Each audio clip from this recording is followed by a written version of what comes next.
Hello, I'm Dr. David Levien, President and CEO of the American College of Healthcare Trustees. We're thrilled to have some true experts today in the field of BACRA and MIPS and other aspects.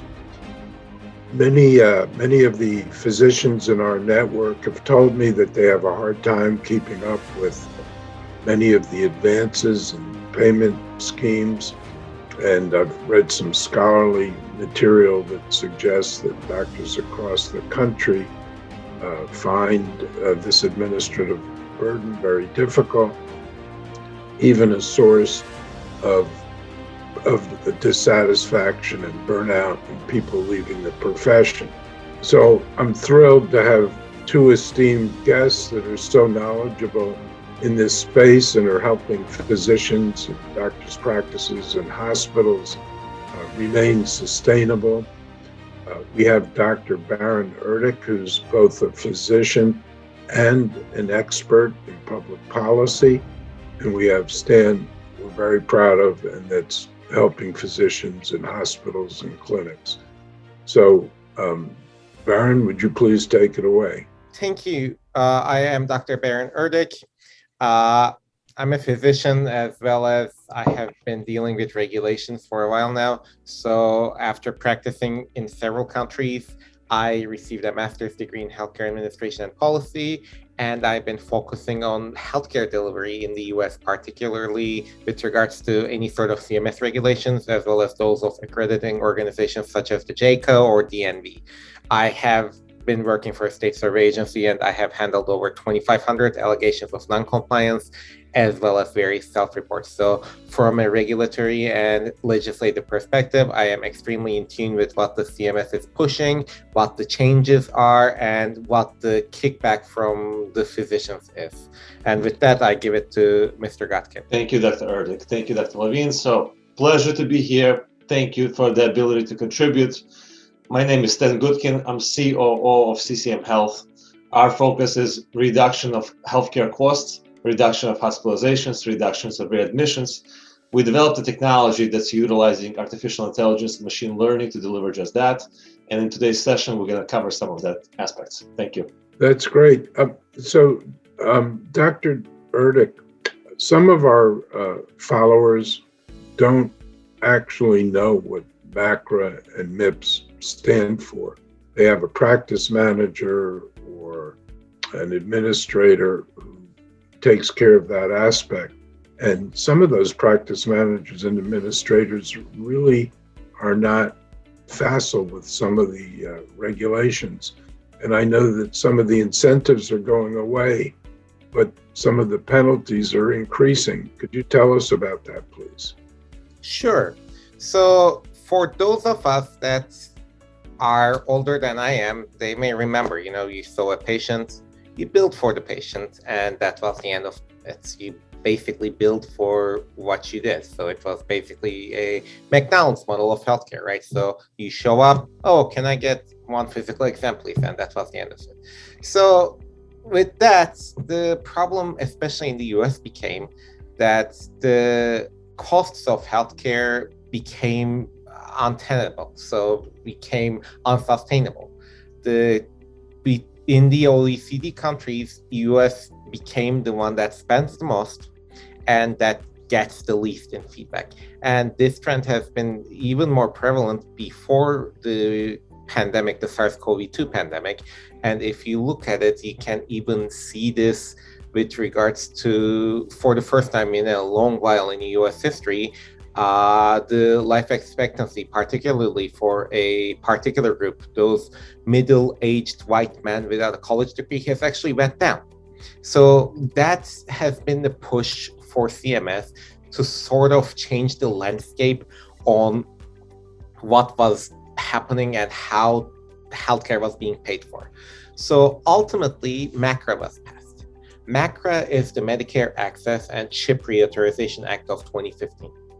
And it replaced the 1997 Sustainable Growth Rate formula that ultimately determined the Medicare reimbursement.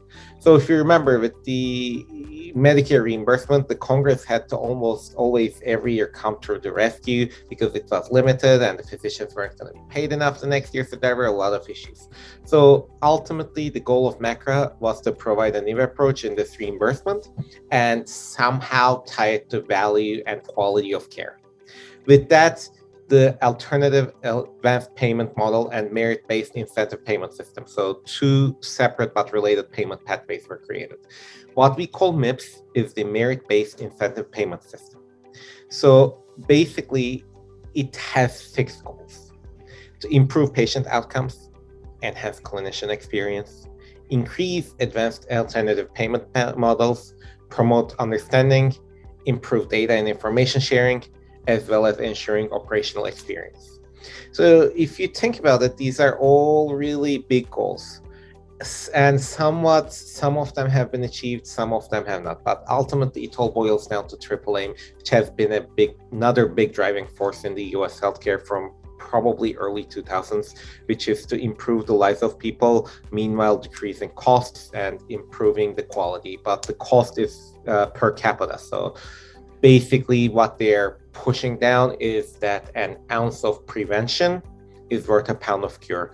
And that goes hand in hand with other approaches as well, because if you think about it, from our medical school years, we are basically taught to treat the disease, right? So if I see a patient with, I don't know, non-STEMI, I have a checkbox, metoprolol, check, ticagrelor, check. Or if I see a patient with diabetes, I have a checkbox. HbA1c uncontrolled under metformin. Should I add another anti-diabetic? Should I add maybe insulin? Or it's just you're basically treating the disease, not the patient.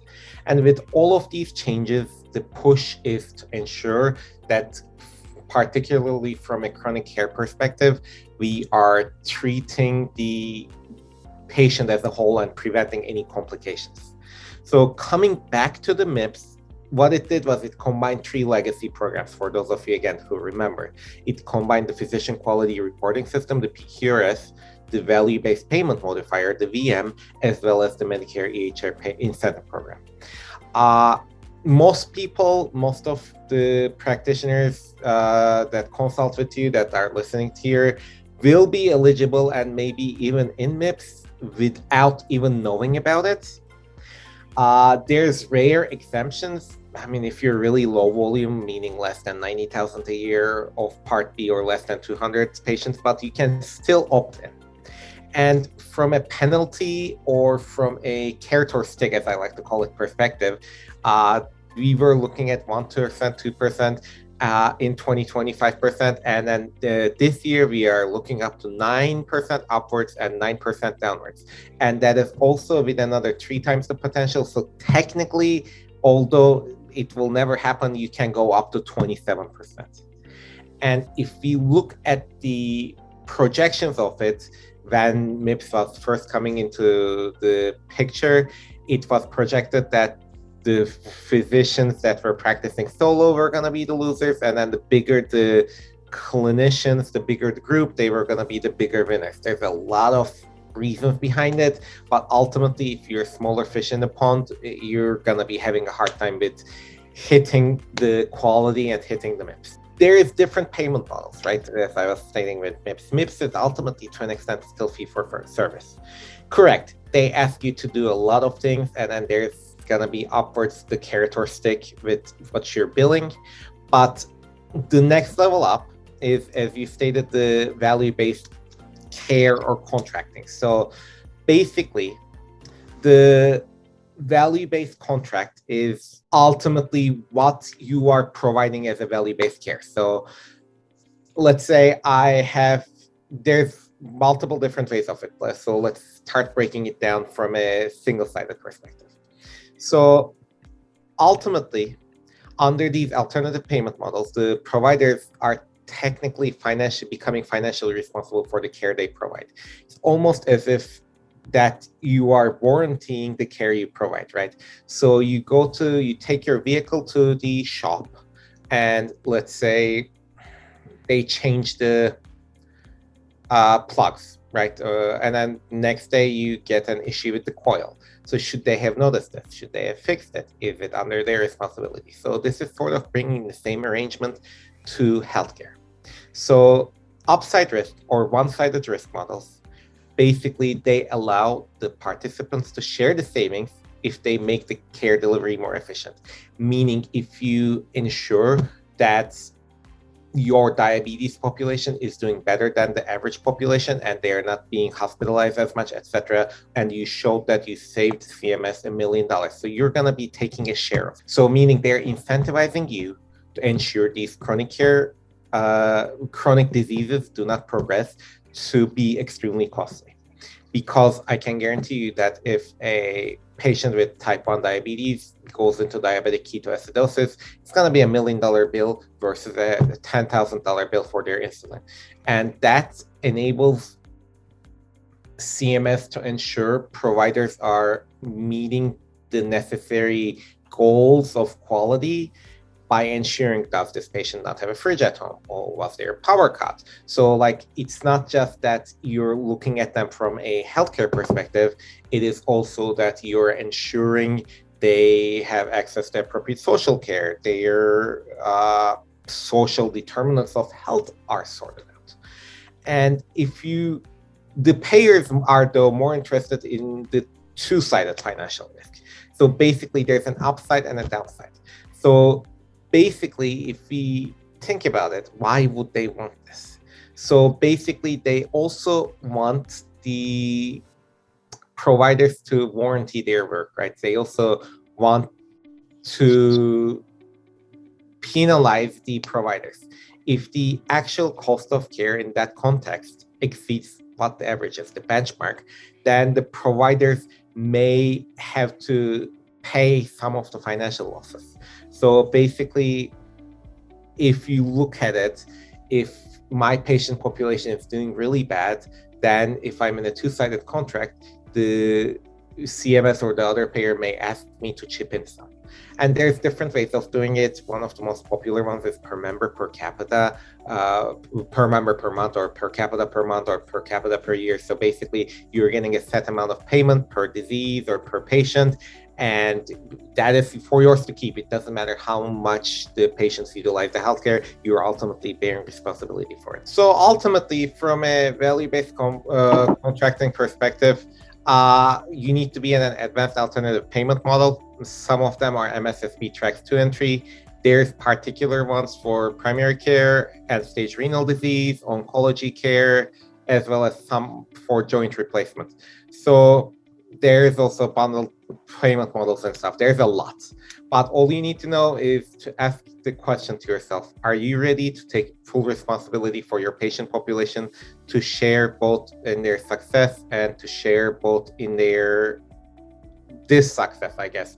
It's almost as if what we are sort of doing with schools, in that schools that do not pass the benchmarks, with the students that are failing grade level reading, math, etc., it boils down to the teachers, right? It may be the student's fault to an extent, but that's where the buck stops. So what CMS is trying to enable is that the buck stops with the physician, and the physician is the captain of the boat. Well, thank you very much. We know that American medicine is the best in the world, and people come from all over the world to take advantage of some of our sophisticated care. You mentioned social determinants of care, and that's very important, because some of the things that, for instance, impact life expectancy have nothing to do with medicine. They have to do with the social determinants of care, what some people have called upstream medicine. Others, the Residence Review Committee and the ACGME call system-based practice. And these are things that impact on people's health, like a poor person who doesn't have a safe place to walk, and there are no healthy places to buy food in their neighborhood. But the physicians that I speak to, really are the biggest patient advocate, and they are very distressed by the increased administrative burden. Now, we're, as the patient's advocate, physicians are interested in quality and safety and improving the patient experience, um, and certainly take responsibility every day for the care of their patients. But I'd like Stan to fill us in on how his company is making practice sustainable for both large and small um, healthcare organizations, and how he's making it possible for them to deal with the regulatory burden. Thank you, Dr. Levien. So we see two stereotypes. One stereotype is more on the independent physician side. It's usually smaller organizations, 1 through maybe 9, 10 physicians, whether they're independent physicians or they're groups. But usually those type of organizations lack many resources. They lack the access and the regulatory knowledge and oversight. They lack the technology that's going to enable them to run reports and control their patient population. They usually lack corporate structure. And when I say corporate structure, that includes human resources as well as it includes documented policies and procedures. Giving you an example, the lack of having a chief medical officer or chief medical information officer, the lack of designated roles, the lack of quality assurance and quality control across the practice. So ultimately, they're stuck in the fee-for-service model. And therefore, they're kind of spinning their wheels. And I'm going to ask Dr. Erdik at some point to weigh in on where he's seeing the trends of the incentive payment system going, because from what we're seeing in the marketplace, 2021, we were looking at 7% downside and 7% upside and a multiple of 3 after. And 2022, we're looking at 9% downside, 9% upside, up to 27%, respectively. So, Dr. Erdik, if you were to say, which direction are we heading? And do you think that providers and systems can just close their eyes and focus on keep spinning their wheels and doing transactional medicine? Do you think that this is going to pass by, or do you think that it's here to stay? Thank you, Stan. I mean, I think, in my opinion, this is becoming a either succeed or die, especially for small practices, right? Because ultimately, if you are the small fish in a big pond and then the fishermen are heading in one direction, you can't really escape that. And they hold the purse strings. So you can try to fight them as much as you want, but resistance is futile. So you're like a little hamster in a big spinning wheel. Unfortunately, that's the sad reality of it.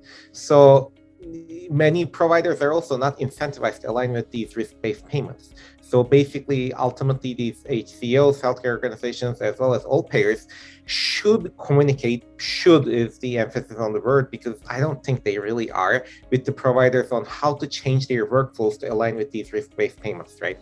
So ultimately, these risk-based payments require high-value care delivery for maximum reimbursement.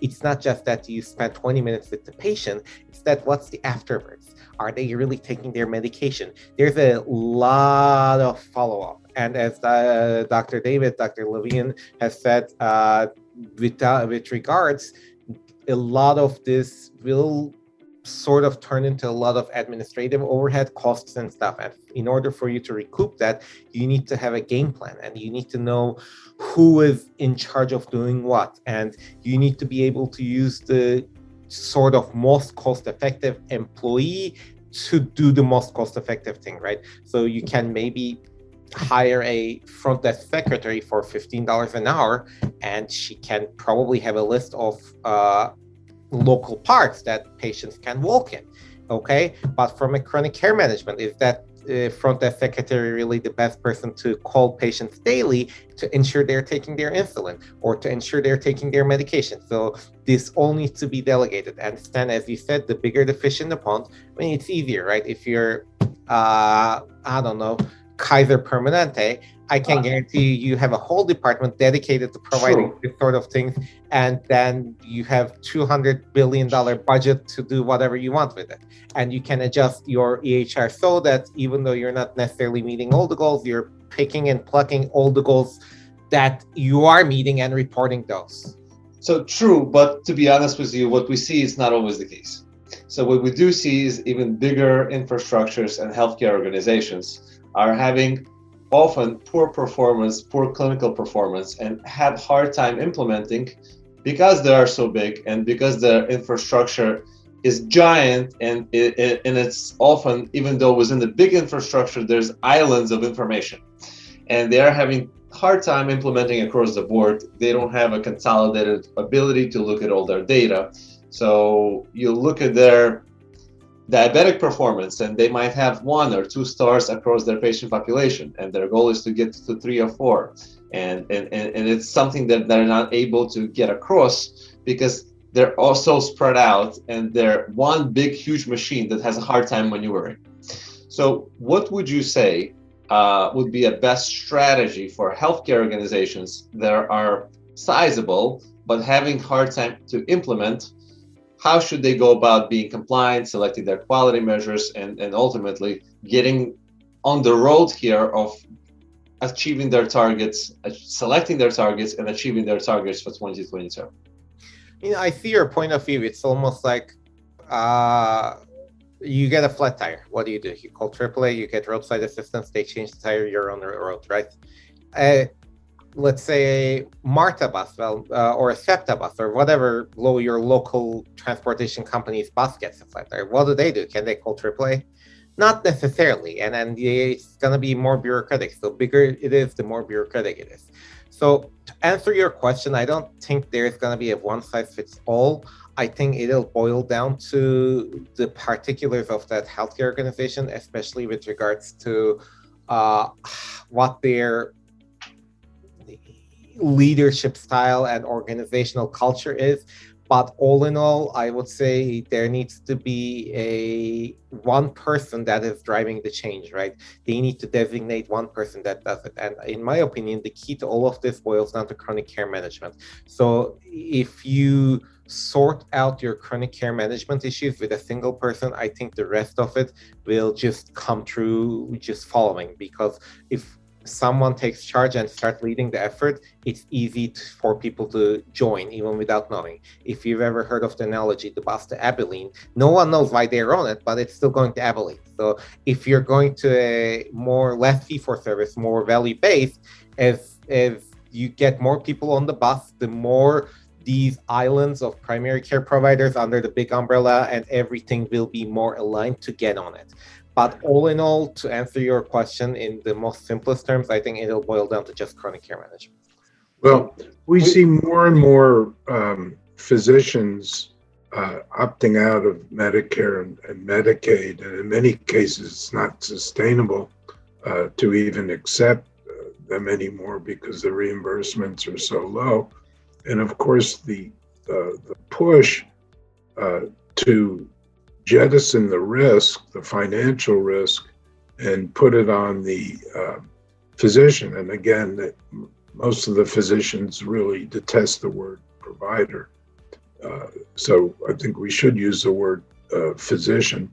But more and more people are opting out of Medicare and Medicaid, but now they're also opting out of the commercial insurers because in many respects, the payments from the commercial insurers are so low that a practice can't pay their malpractice premiums and can't pay their staff.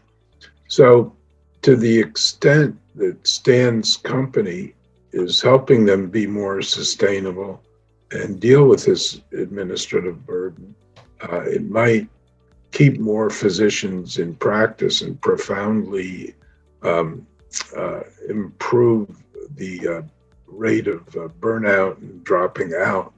And of course, the healthcare system and the well-being of our families are dependent on it. Quality and safety is something that's important to physicians. It's something that they advocate for. And in a sense, the third-party payers are interfering with quality and safety by interjecting themselves in the value chain. So again, Stan, please tell us how you're helping physicians' practices and hospitals survive. Of course. And let me put a couple words in before Stan. So I think you are right on some aspects. Ultimately, what private insurance are doing are just following the lead of CMS, right? So if CMS does one thing, ultimately the private insurers will go down the same route. Based on what I remember, the most people that were opting out, I think the highest were psychiatrists. And ultimately, in some states, it was more of a Medicare problem, Medicaid too, and it was about 2 to 3%. So I think this boils down to, as you said, correct, the fee schedule claims, the problem, just making sure like you're complying with all the requirements. But on the other side of things, I don't think some specialties can survive without insurance. Like, I don't think a particular hospital-based, I don't know, a interventional cardiologist or a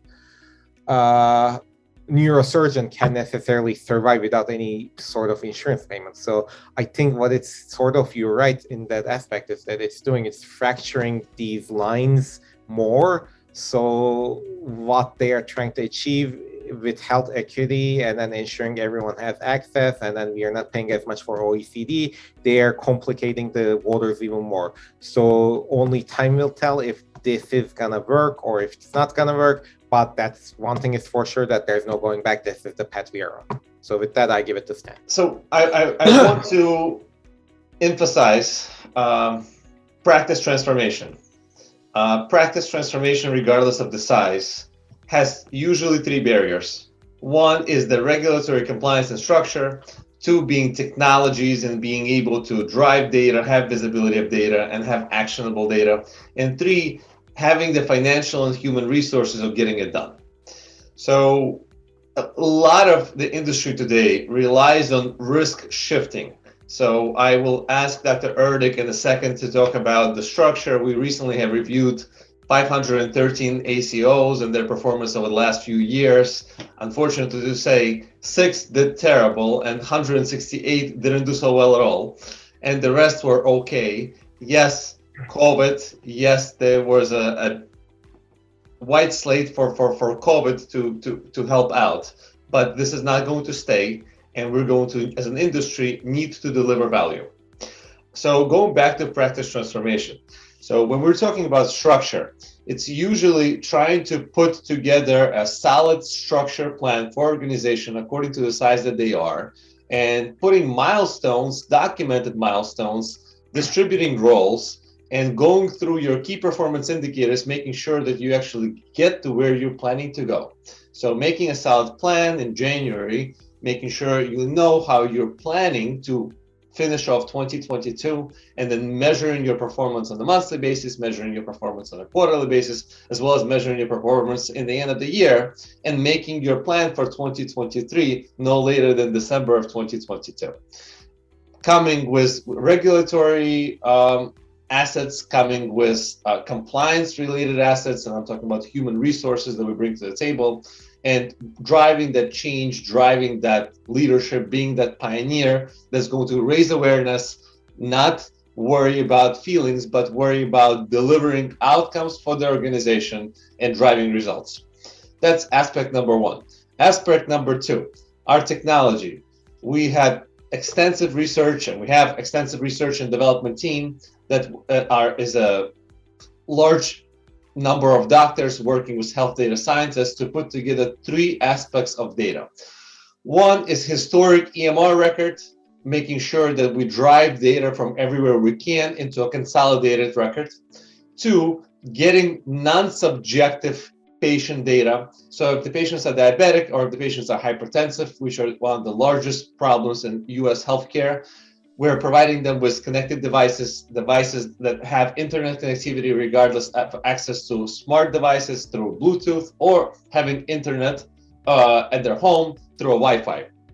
Giving those connected devices gives our nurses an ability to have real non-subjective data at their fingertips. So they're able to react to that data and we're able to take that data, identify medical care gaps, drive those medical care gaps to providers, and make sure that those care gaps are acted upon, and we reduce risk of patients to get hospitalizations, mortality, rehospitalizations, etc.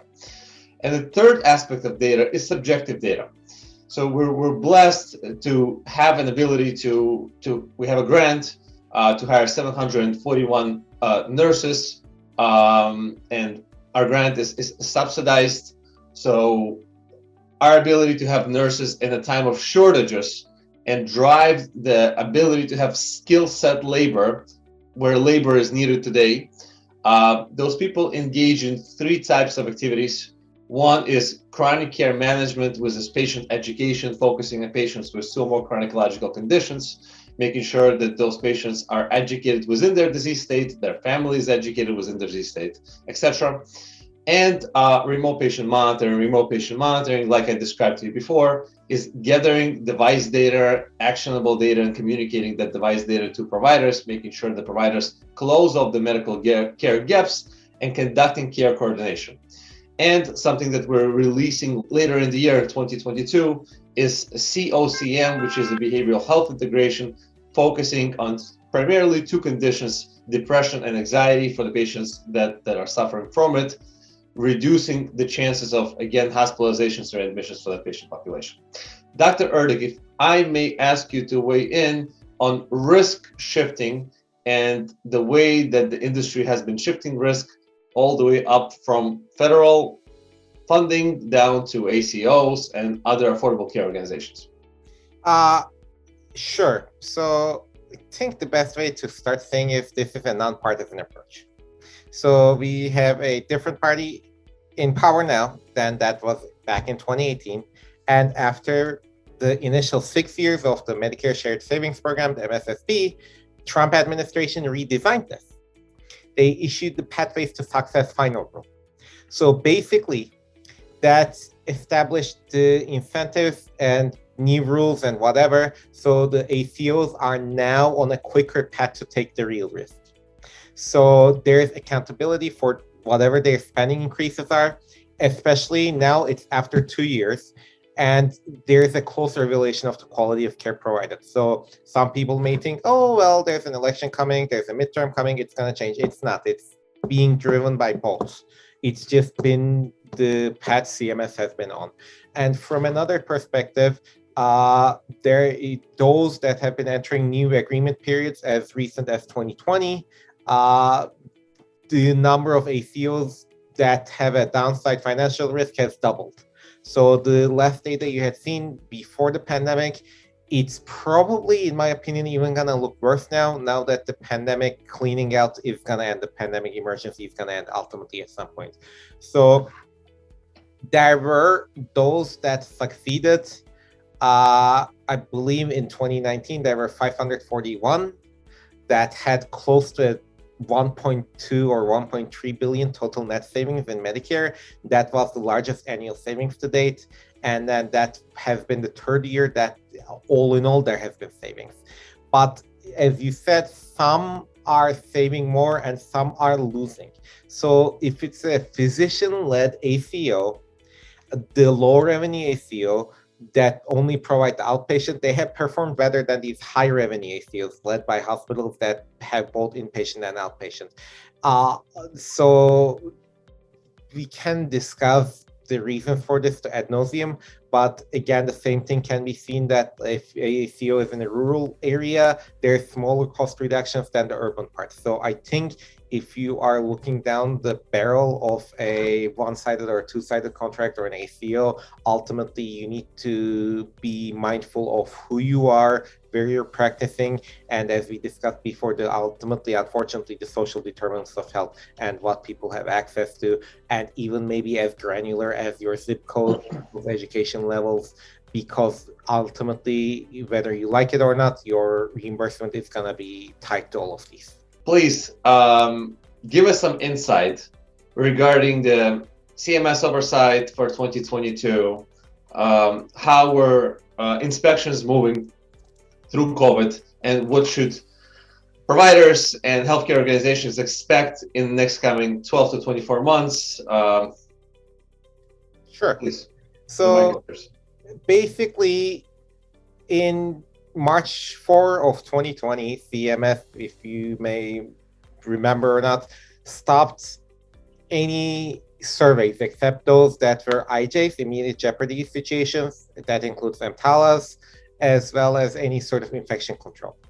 So this is slowly ramping up. They did remove the restrictions, but I mean, there's obviously a backlog, and then it's gonna take some time to address all of those. But going forward, there is guidance for resuming the recertification surveys as well. That includes anything to make sure that JCO did it right, etc., as well as the COVID-19 focused infection control surveys, as well as the new issues surrounding the vaccine mandate. So in my opinion, the more COVID subsides, the more there's going to be a push to make sure that these past couple of years, the providers that have not been visited and that may have gotten relaxed are going to be met with surveyors. And that also goes with saying that for some aspects of MIPS, all you have to do is attest that you're doing something. But you need to ensure that your documentation is in tip-top shape in case there's an audit down the line or in case someone comes knocking at your door and wanting to see your records. So I think most providers this year, especially most healthcare organizations, can look forward to increased presence of both state surveyors and both Joint Commission, DNV, or whomever they may be accredited by. So I think that the deeming authorities are going to be very much involved going forward, and people that aren't meeting the conditions of participation of Medicare are potentially going to have a rough time of it. We have a lot of physicians and executives who are really dedicated to their patients. So I'm so pleased that you and Stan's organization are taking these steps to help them survive in a somewhat hostile environment. Stan, could you explain how you can help a physician's practice meet some of these Byzantine requirements? Absolutely. So I want to leave everybody on a positive note, but I want to stress the point that it's extremely important not to treat numbers, but to actually treat patients. So it is extremely important in today's environment to look at your patient population, look at the data, utilize technologies to look at the data, because without technologies, there's no way you can have visibility and be able to identify risks and make sure that we actually act upon the risk. So one of the strategies that we do, when we partner with an organization, we look at their patient population. We break them down by systems, by the disease states, by diagnosis. We look at quality measures that exist within the practice, and we see whether that was effective. That includes full review of their Medicare star rating. If they're part of an IPA or a part of an ACO, we would look at the performance of the organizations and see the weak points and identify where the practice wants to take this and how serious they are regarding their compliance and regarding improving of their patient clinical outcomes. Now, as long as we have the participation of our organization, we would help them organize and select reasonable and actionable items that they can accomplish and set up key performance indicators, strategies, and document strategies, assign responsibilities across the organization, and look at the milestones and the resources that are going to be required to make sure that we can actually deliver. That means we would make sure that there are documented clinical protocols that are set for the practice per disease state. Currently, we're covering 17 disease states. That means every single disease state, we will try to make sure we document on the provider level or on the organization level all the potential medical care gaps that could arise through encounters with patients, as well as all the action plans that need to come into play when we identify those gaps to make sure that we close off the gaps and reduce the risk. Dr. Erdik, would you like to add on to what I just said? Sure. I mean, if you look at it from a clinical perspective more, it is, as we've been saying, less of becoming a transactional, are you sure this patient is prescribed an insulin, to more of a, how can we assure that this patient is actually taking that insulin? And that brings a lot of challenges. So chronic care management is becoming more and more important. So you need to have nurses on standby to ensure that the patients have access, or you need to make sure that if the patient's blood pressure is suddenly 180 over 110, are they taking their pill before showing up to the ER? And with that, I think chronic care management is the way to the future, especially CMS, knowing that CMS also allows for outsourcing billing of chronic care management. As you probably know, medication abandonment is a very serious problem. And much of that medication abandonment is due to sticker shock when they get to the pharmacy. In fact, sticker shock when they get to the pharmacy is a bigger cause of medication abandonment than even side effects. So there is software now that allows the doctor to tell the patient what out-of-pocket costs they're likely to face at the nearest 5 pharmacies. And if the patient says that he can't afford to take that medication, the doctor can discuss with them an alternative medication or an alternative treatment. Perhaps it doesn't include medication. Do you have any access to this type of software? Because it's great for the patient, it prevents medication abandonment, and it's important for the physician too, because what typically happens is the patient gets to the pharmacy, they find out that they can't pay for it, they call the doctor's office. By that time, the doctor's already seeing the next patient and isn't available. And there are 3 to 4 phone calls back and forth, consuming a tremendous amount of staff time and expense and engendering tremendous frustration. So just giving access to that type of software, and the APIs exist now to make this part of the doctor's workflow embedded in the EMR. Do you have any knowledge or interest in that? I could respond. Yes, we're definitely aware of the software technologies, but just keeping in mind that our focus is geriatric patient population, so majority of our patients do have insurance that would pay for the drugs, so the cost would not be a barrier. In fact, where we do see barriers is lack of compliance, lack of patient education within this disease states, lack of their understanding of the symptoms, what they might be experiencing, as well as lack of care coordination. When I give you an example, patient has seen an internal medicine doctor, their PCP, that doctor referred them out to an endocrinologist and has never received the referral documentation back. Therefore, hasn't consolidated their care planning, and endocrinologist, if the patient actually made it there, endocrinologist did something of his own or her own, and internal medicine or PCP is doing something else. And there is no consolidated care planning, so the patient is following 2 directions or often falling into the crack and not following one or the other. Absolutely. A high-functioning organization. A Yes, high-functioning organization would deal with that. yes, And if you can help them deal with that, you're yes. So providing a tracing of great service. referrals, looking at gaps, identifying patients that are not complying, and actually leading them to make sure that they do close off those gaps on the provider side, and educating the patients and their family on the importance of compliance on the patient side, because education goes a long way. We say that the patient that's invested in their care is going to statistically and clinically do much better than the patient is not educated at all. I'll say that currently the providers that we see are usually being reactive, not proactive. So they only know of a problem, or they're addressing a problem after the hospitalization has occurred, or after the patient already has a comorbidity or mortality, or unfortunately, or readmission to the hospital. So we want to make sure we stay on the proactive side. We want to make sure that we reduce the costs and we improve clinical outcomes as much as possible. Very That's our mission, important. that's our goal. The patient should have an appointment to see the specialist before they leave the hospital. They shouldn't be told to leave the hospital and then call for an appointment.